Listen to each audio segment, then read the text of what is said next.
My name is Michelle. I grew up and was born in San Francisco, and I am an energy and decarbonization specialist. An emissions forecast is like a business plan.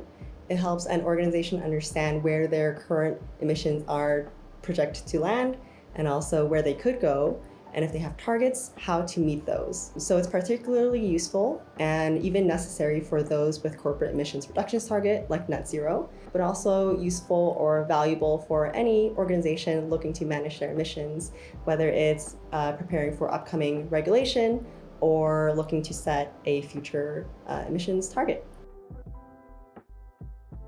So you'll start off with a baseline and a target, something like a 2020 greenhouse gas inventory with a 2030 net zero goal.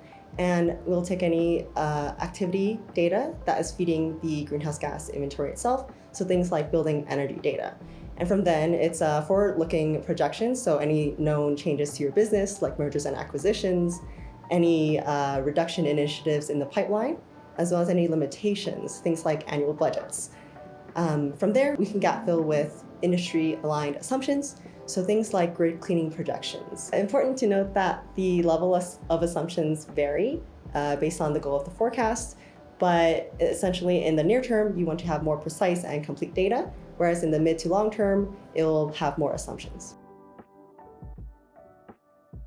So you'll get a tool that tells you where your current emissions are projected to land, as well as how to meet your targets. And it might include a variety of different strategies like electrification or on-site renewables. Depending on the goal of the forecast, you might also have additional insights like which sites or regions are trending to be the most carbon intensive, which strategies are the most cost effective.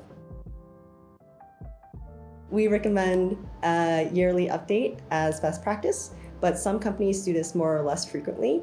But essentially, it's a management tool and should be used to inform internal budgets, KPIs, and should be tracked just like any other business plan.